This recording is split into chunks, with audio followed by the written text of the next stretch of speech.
नमस्कार गाइस, कैसे हैं आप लोग। आशा करते हैं आप लोग काफ़ी अच्छे होंगे। और आज से हम स्टार्ट करने जा रहे हैं सीएनसी मशीन एंड ऑटोमेशन। सबसे पहले हम इसके इंट्रोडक्शन के बारे में पढ़ लेते हैं। इंट्रोडक्शन में हमको क्या क्या पढ़ना है। हमको पढ़ना है कि न्यूमेरिकल कंट्रोल की डेफिनेशन पढ़ना है, इंट्रोडक्शन पढ़ना है देन। ठीक है, सबसे पहले देख लेते हैं इसकी डेफिनेशन को, क्या होती है इसकी डेफिनेशन। ठीक है, तो यहाँ पर इसका दे रखा है डेफिनेशन इस तरीके से कि numerical control planning programmable automation का ही एक रूप है। ठीक है, न्यूमेरिकल कंट्रोल जो है वो एक प्लानिंग और प्रोग्रामेबल ऑटोमेशन का ही एक रूप है। इसके आगे देख लेते हैं, जिससे मशीन को कंट्रोल नंबर सिंबल द्वारा किया जाता है। मतलब कि इस मशीन को हम कंट्रोल किससे करते हैं, कुछ नंबर्स होते हैं, कुछ सिंबल्स होते हैं, ठीक है, कुछ लेटर होते हैं, उनको हम क्या है जो टेप पर मतलब कि पंच कार्ड पर कोडिंग कर देते हैं। उसके बाद ही हम मशीन को क्या है कंट्रोल करते हैं। ठीक है, ये इसका इंट्रोडक्शन हो गया। ठीक है, नेक्स्ट देख लेते हैं। नेक्स्ट इसमें लिखा रखा है यहाँ पर ये कि इलेक्ट्रॉनिक इंडस्ट्रियल एसोसिएशन, ये एक संस्था है। इसके अनुसार मतलब कि EIA ने न्यूमेरिकल कंट्रोल को निम्न प्रकार से डिफाइन किया है। ठीक है, काफ़ी प्रकार से इसकी डेफिनेशन को दे रखा है। तो नेक्स्ट देख लेते हैं डेफिनेशन क्या क्या दे रखी है, किस तरीके से दे रखी है।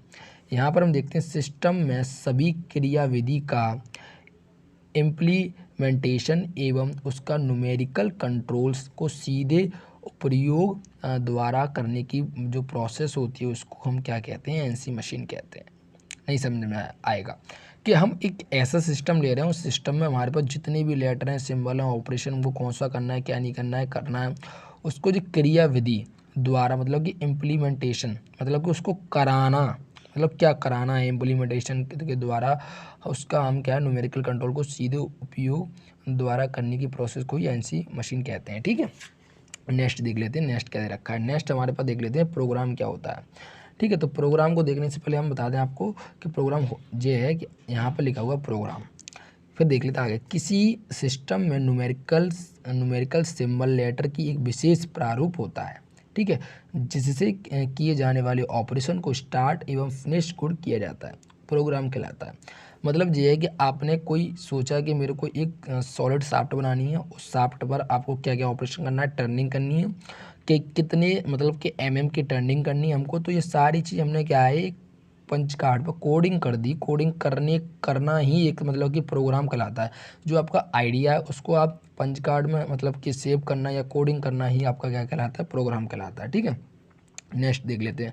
नेक्स्ट हमारे पास क्या है, यहाँ पर दे रखा है न्यूमेरिकल्स द्वारा कंट्रोल करने की प्रक्रिया एनसी कहलाती है। आप न्यूमेरिकल्स द्वारा जो भी चीज़ कंट्रोल कर रहे हैं वो हमारे पास एनसी कहलाएगी। ठीक है, यह प्रोडक्शन प्रोसेस एवं मशीन टूल को कंट्रोल करने की प्रक्रिया है, जिससे टेप कमांड इलेक्ट्रिकल कंप्यूटर के द्वारा दिए गए कमांड की सहायता से किया जाता है।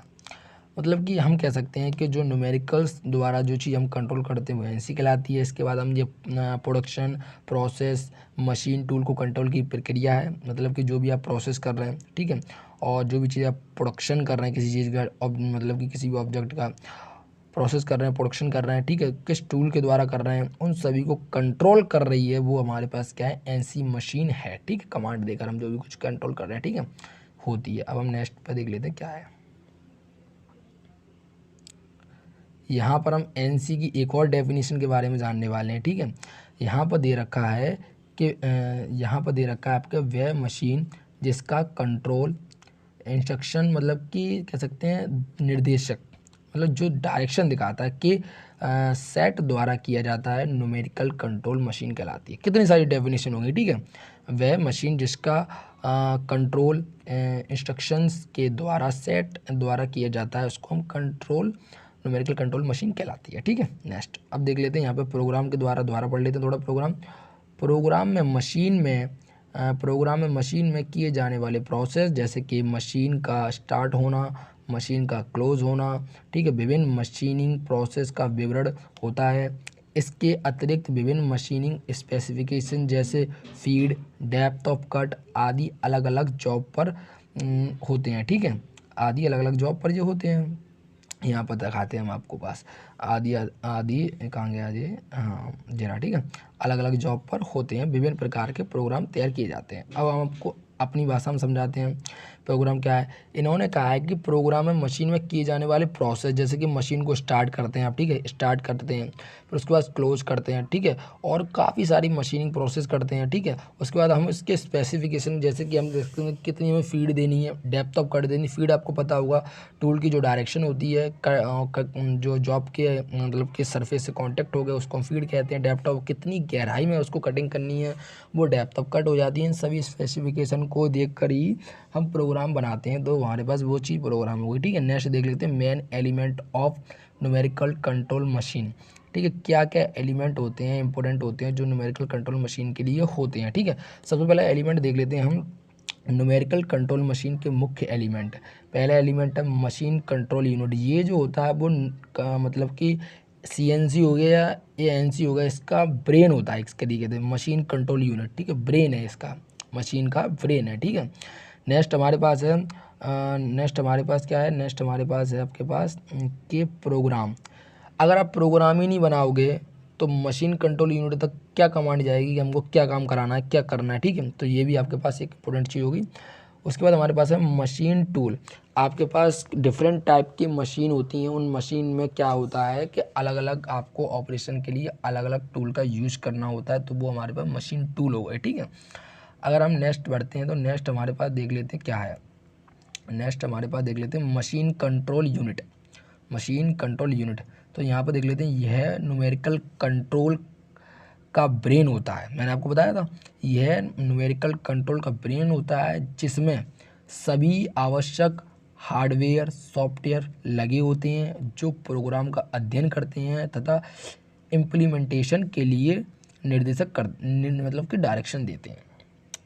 एक बार अब अपनी भाषा में समझाते थोड़ा और डिफाइन करके कह सकते हैं, मशीन कंट्रोल यूनिट एक तरीके से मशीन किसी NC मशीन की क्या होती है, हमारे पास एक ब्रेन होता है जिसमें सभी आवश्यक जो भी उसको डिज़ायर होता है कि हार्डवेयर चीज़ लगी होती हैं कुछ, ठीक है, कुछ सॉफ्टवेयर वाली चीज़ लगी होती हैं जो प्रोग्राम का को रीड करती हैं, जो हम पंच कार्ड में प्रोग्राम देते हैं ना उसको मतलब कि हमारे प्रोग्राम को रीड करती हैं, रीड करने के बाद हमारे वो चीज़ मतलब कि मशीन टूल पर पहुंचाती है, उसके बाद हमारे वो ऑपरेशन होता है, वो मशीन कंट्रोल यूनिट कहलाते हैं, ठीक है। नेक्स्ट देख, और इसमें थोड़ा सा लिखा हुआ है मैंने, वो देख लेते हैं। यहाँ पर मैं आपको बता दूँ, यह इलेक्ट्रॉनिक उपकरण होता है, ठीक है, यह पंच टेप या फिर पंच कार्ड सेम चीज़ होती है, ठीक है, पर कोडिंग या फिर डायरेक्शन को पढ़ता है तथा मशीन टूल मैकेनिक मतलब कि जो भी मशीन ऑपरेशन करने में मुख्य भूमिका निभाता है। आई बात समझ में, यह इलेक्ट्रॉनिक उपकरण होता है एक तरीके से, machine control unit electronic equipment होता है, इक्विपमेंट नहीं कह सकते, इलेक्ट्रॉनिक डिवाइस कह सकते हैं, ठीक है, डिवाइस होता है। यह पंच टेप पर कोडिंग को मतलब कि डायरेक्शन को पढ़ता है, उसके बाद मशीन को मतलब कि ऑपरेशन जो भी मशीनिंग करानी है उसके लिए हम उसको भूमिका मतलब निभाता है और अपना काम करा लेता है इससे, ठीक है। अब नेक्स्ट देख लेते हैं, इसी के बारे में थोड़ा सा और लिखा हुआ है मैंने MCQ की, तो इसका देख लेते हैं, ठीक है। यह प्रोग्राम एवं मशीन टूल के बीच की कड़ी होती है। जैसे आपने प्रोग्राम बनाया और मशीन टूल के बीच का जो मतलब कि प्रोग्राम को पढ़ने वाला एक तरीके से डिवाइस है वो MCU है, बात ख़त्म, ठीक है। एलिमेंट को machine tool, element of machine tool, tape reader. Tape reader क्या होता है हमारे पास, अभी हम बात करेंगे। डाटा बफर, ये भी बात करेंगे। सिंगल आउटपुट चैनल, ये भी बात करेंगे, ठीक है। ये सारी चीज़ के बारे में हम नीचे देखने वाले हैं। सबसे पहले देखते हैं टेप रीडर क्या होता है। तो हम बता दें आपको टेप रीडर क्या होता है। यह एक इलेक्ट्रोमैकेनिकल डिवाइस होता है जिसमें आवश्यक डायरेक्शन को विभिन्न सिग्नल के रूप में टेप के रूप में भंडारित किया जाता है। आपको समझ में नहीं आया होगा, मैं समझाता हूँ। अभी मैंने आपसे कहा कि एक हमारे पास थोड़ा सा मैं दिखाता हूँ आपको। अभी मैंने आपसे कहा कि हमारे पास कुछ पंच कार्ड होता है। पंच कार्ड किस तरीके से होता है, एक तरीके से ऐसा मतलब कि होता है। यहाँ पर हम प्रोग्राम करते हैं पॉइंटों में, मतलब कि देखते हैं इसमें पॉइंट बनने होते हैं, उनमें हम प्रोग्राम कर देते हैं। अब वो प्रोग्राम को कर देते हैं और वही प्रोग्राम जिस डिवाइस या फिर जिस डिवाइस पर हम करते हैं उसको हम क्या कहते हैं, टेप रीडर कहते हैं या फिर हम पंच कार्ड कहते हैं साधारण भाषा में, जो कि हमारे पास ऑपरेशन को क्या है डायरेक्शन देता है और एक तरीका से इलेक्ट्रोमैकेनिकल डिवाइस होता है, ठीक है, बात खत्म। नेक्स्ट देख लेते हैं।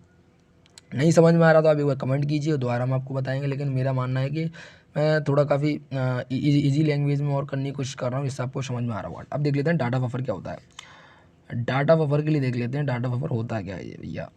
टैप मतलब कि पंच कार्ड, टैप रीडर या पंच कार्ड, टैप में स्टोर सिग्नल को ब्लॉक के रूप में स्टोर डाटा बफर में किया जाता है। नहीं समझ में आएगा। अभी मैंने आपसे कहा कि हमने जो पंच कार्ड पर क्या कर दिया, कोडिंग कर दी है और हमारा प्रोग्राम हमने लिख दिया है। वो क्या करता है, उसको स्टोर कर लेता है। स्टोर करने के बाद एक बार उसने एमसीयू को दे दिया, अगर उसमें कोई परेशानी बता रहा है वो एमसीयू कि हमारे पास कोडिंग में कुछ दिक्कत है, वो दिक्कत को बताएगा डाटा बफर में, वो चीज़ पहले से लिखी होगी, ठीक है। उसको फीड देगा, उसके बाद ही मतलब कि ये ऑपरेशन आगे बढ़ेगा। ये हमारे पास हो गया डाटा बफर, ठीक है। नेक्स्ट देख लेते हैं सिग्नल आउटपुट चैनल। इसमें जो दे रखा है हमारे पास सिग्नल आउटपुट चैनल में क्या दे रखा है, यह डाटा बफर में स्टोर सिग्नल को सर्वो मोटर में जोड़ता है। एक सर्वो मोटर लगी होती है एनसी मशीन में, जो डाटा बफर में जो भी मतलब उसने स्टोर कर लिया है चीज़ें, उसको क्या है सर्वो मोटर में ये जोड़ देता है, ठीक है। ये इसका डायग्राम है कुछ इस तरीके से। यहाँ पर दे रखा है एमसीयू मशीन कंट्रोल यूनिट के एलिमेंट, टेप रीडर दे रखा है, मेमोरी स्टोर दे रखा है, और यहाँ पर हमारे पास कंप्रेस दे रखा है, इनपुट फिगर दे रखा है, ये सर्वो मोटर दे रखा है, यहाँ पर ये सर्वो मोटर दे रखा है फीडबैक इक्विपमेंट के साथ, ठीक है। ये आपके पास यहाँ पर डायग्राम हो गया। डायग्राम आप बनाने ला और डायग्राम आप एग्जाम में ज़रूर बना के आना, ठीक है। नेक्स्ट देख लेते हैं types of machine control unit, कि मशीन कंट्रोल जो यूनिट होती हैं वो कितने प्रकार की होती हैं, इसके बारे में हम जान ले रहे हैं।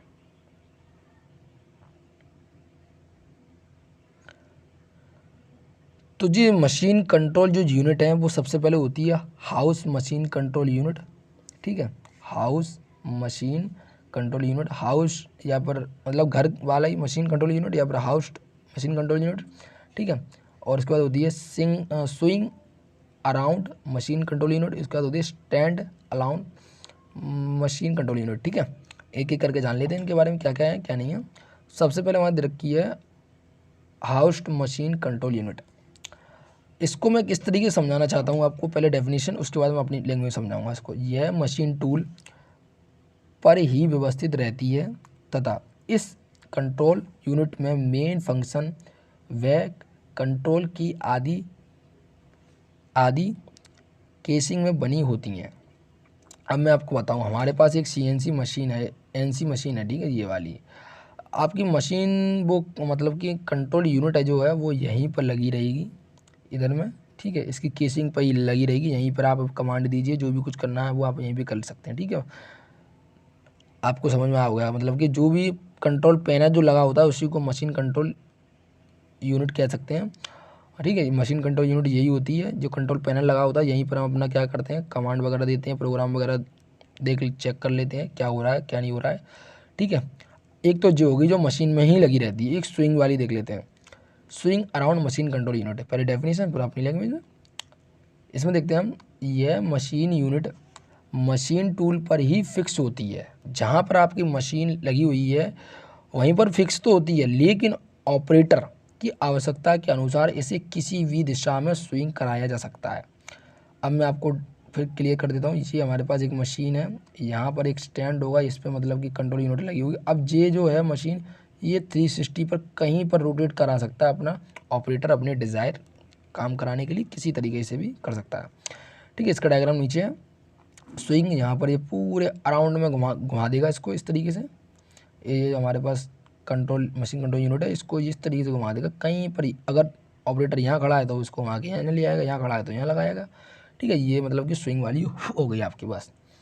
अब है स्टैंड टाइप। स्टैंड टाइप में मतलब क्या है कि मशीन आपकी यहाँ पर है, एनसी मशीन आपकी यहाँ पर है, लेकिन आपके पास जो कंट्रोल यूनिट है वो यहाँ पर वायर के अनुसार स्टैंड पर रखी हुई है। यहाँ पर वायर लगे हुए यहाँ पर, और यहाँ पर रखिए अलग, यहाँ पर अलग ऑपरेशन चल रहा है, यहाँ पर आप अपने कमांड कर सकते हैं। काफ़ी दूरी पर मशीन कंट्रोल यूनिट लगी होती है। नेक्स्ट देख लेते हैं पार्ट प्रोग्राम। पार्ट प्रोग्राम के बारे में जान लेते हैं। यह डायरेक्शन का सेट होता है जो विभिन्न, आगे देखते हैं,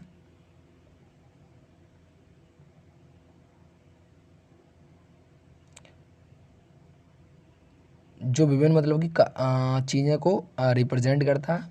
सबसे पहले देख लेते हैं क्या रिप्रेजेंट करता है।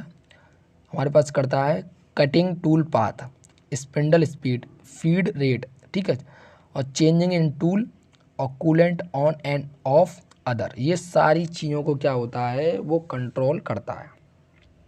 ठीक है, नेक्स्ट है, नेक्स्ट हमारे पास दे रखा है, देख लेते हैं इसको एक बार।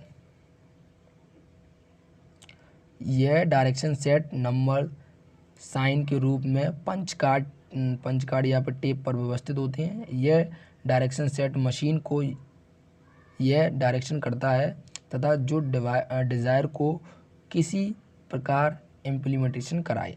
मतलब कि ये सारी चीज़ें हम क्या कर देते हैं, जैसे कि कटिंग टूल पाथ, किस डायरेक्शन से कटिंग टूल जाएगा, स्पिंडल स्पीड, ठीक है, feed rate, changing in tool, coolant on end of, ये सारी चीज़ें हम क्या करते हैं पंच कार्ड पर ही फीड कर देते हैं। कब मतलब कि यहाँ पर कूलेंट स्टार्ट करना है, कब ऑफ करना है, कब टूल को चेंज करना है, सारी चीज़ हम कैसे कर देते हैं पंच कार्ड पे ही लिख देते हैं हम। ठीक है, मतलब लिख नहीं देते, मतलब कि कोडिंग के अनुसार इसको हम बता देते हैं, इसी के साथ ऑपरेशन चलता है। अब मशीन टूल क्या होता है, मशीन टूल के बारे में जान लेते हैं। यह प्रोडक्शन का एक मुख्य पार्ट होता है। ठीक है, यह वास्तविक मतलब रियल मशीन प्रोसेस कराता है।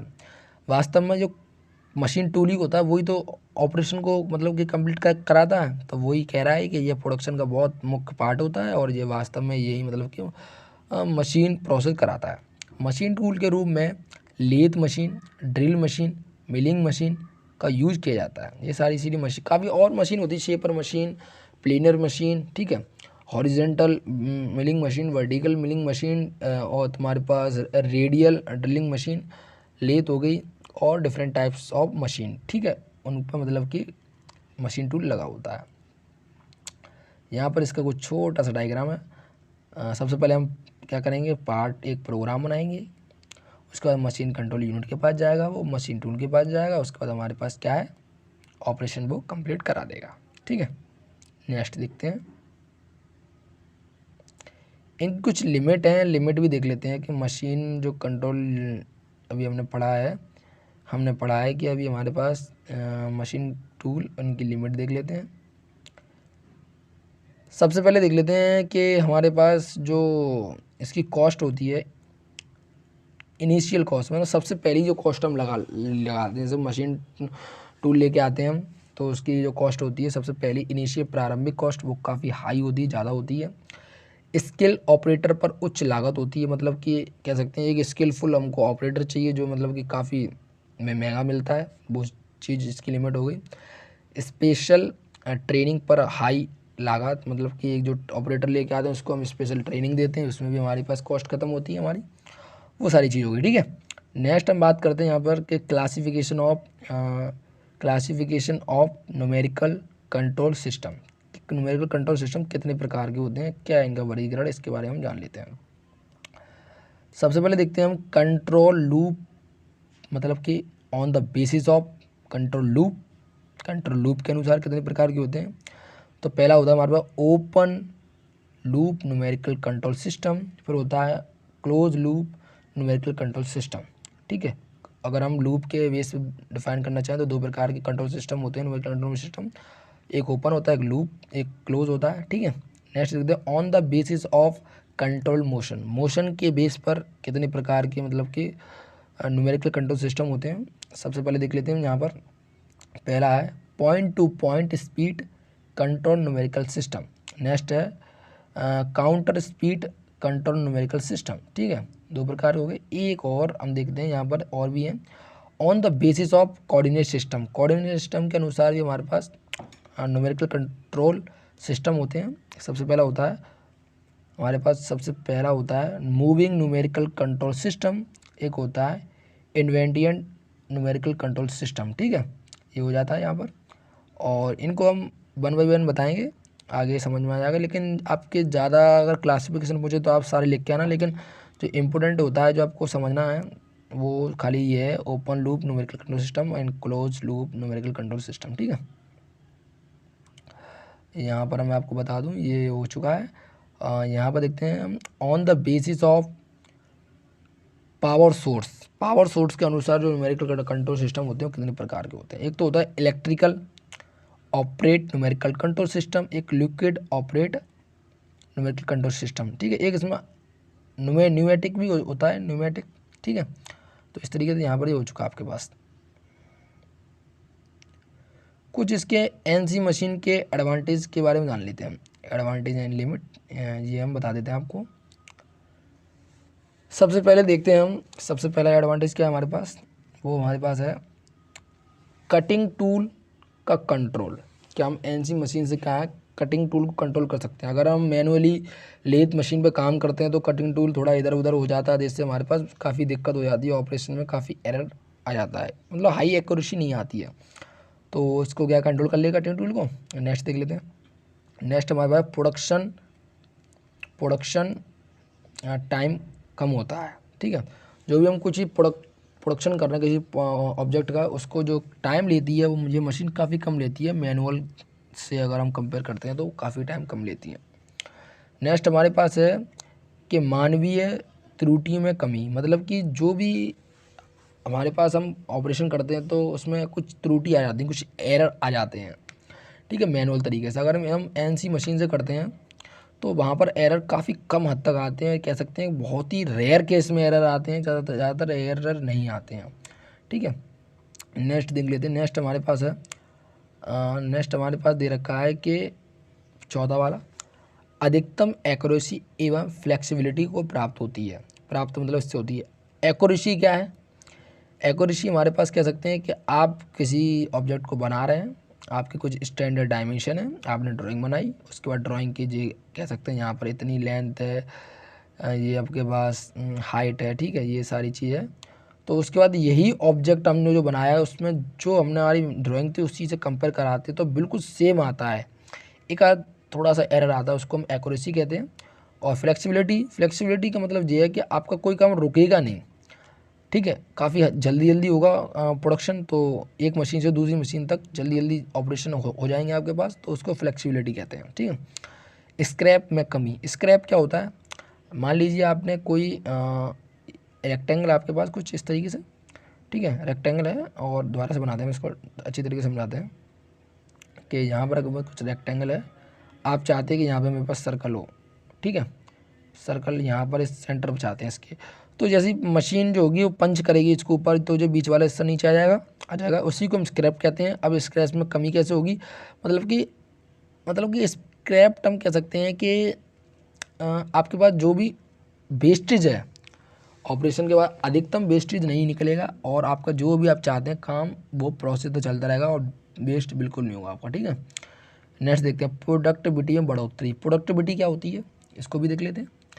अगर हम बात करें प्रोडक्टिविटी की तो productivity P equal to output upon input, ठीक है, आउटपुट अपॉन इनपुट, मतलब कि आपने कितना पैसा लगाया, जिससे आपके पास कितनी प्रॉफिट हुआ, कितना प्रोडक्ट हमने बना लिया, वो हमारे पास प्रोडक्टिविटी होती है। एक तरीके से कह सकते हैं एफिशिएंसी। लेकिन एफिशिएंसी में क्या होता है कि आपके पास एफिशिएंसी जो होती है वो 100 से कम होती है, 100% से, ठीक है।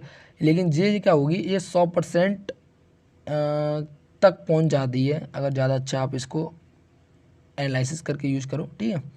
इन्फेक्शन टाइम में कमी, अगर आपकी एक्यूरेसी हाई होगी, कोई इसी तरीके का डिफेक्ट नहीं होगा उसमें, तो क्या बताते हैं कि आपको इसका इन्फेक्शन जल्दी नहीं हो जाएगा, जल्दी हो जाएगा, तो इन्फेक्शन में टाइम में कमी हो जाएगी, ठीक है। नेक्स्ट देखते हैं हम आपके हमारे पास क्या है, इन्वेंट्री में कमी। इन्वेंट्री क्या होती है, आपने क्या है काफ़ी सारी संख्या में प्रोडक्शन कर लिया है और आप उसको स्टोर कर रहे हैं, वो इन्वेंट्री होगी, तो स्टोर करने में भी कमी हो जाएगी आपके पास, ठीक है। नेक्स्ट हमारे पास है मशीन टूल एवं ऑपरेटर की सेफ्टी में वृद्धि आती है। अगर आप मैनुअली कोई काम कर रहे हैं, मान लीजिए आपने कोई लेथ मशीन है यहाँ पर कुछ इस तरीके से, ठीक है, लेथ मशीन है, हेड स्टॉक है, चक है, जो टेल स्टॉक है, बेड वगैरह है, काम कर रहा है, जैसे कोई ह्यूमन है यहाँ पर काम कर रहा है, तो काम कर रहा है तो भैया जी कोई ना कोई ऑपरेशन करेगा, तो अभी टूल टूट गया तो डायरेक्ट चेहरे पे पड़ा, ठीक है, चिप वगैरह आके आँख में लग गई, ठीक है। अगर आप सेफ्टी इक्विपमेंट यूज़ नहीं कर रहे हैं तो आपके पास काफ़ी दिक्कत होगी। लेकिन एनसी मशीन में क्या है, आपने कम मतलब जो प्रोग्राम बना दिया, सेव कर दिया, अपने आप वो करके दे देगा, कोई दिक्कत वाली बात नहीं। हमें बस चेक करना है कि हमारे पास प्रोग्राम सही रूप से चल रहा है कि नहीं चल रहा है, बात खत्म। ठीक है, नेक्स्ट देखते हैं। हाई मशीनिंग यूटिलिटी होती है, ठीक है, और टूल कॉस्ट कम होती है। भैया जी अगर हम प्रोग्राम के अनुसार, फीड के अनुसार, डेप्थ ऑफ कट के अनुसार ही टूल का यूज़ कर रहे हैं तो जाहिर है कि उसके टूल की लाइफ बढ़ जाएगी। ठीक है, और टूल की लाइफ बढ़ जाएगी तो कम हम टूल मंगाएंगे तो उनकी कॉस्ट भी हमको कम पड़ेगी। तो इस तरीके से ये यहाँ तक आपका हो चुका है। और आगे की जो एनसी क्लास सीएनसी की वीडियो आएगी, अभी हमने एनसी पढ़ी है, सीएनसी की वीडियो आएगी, वो भी आप देखना। अगर आपको ये वीडियो अच्छी लगे तो कृपया करके लाइक कर दीजिए, और आपके प्यार के लिए हमें काफ़ी सपोर्ट की ज़रूरत है। थैंक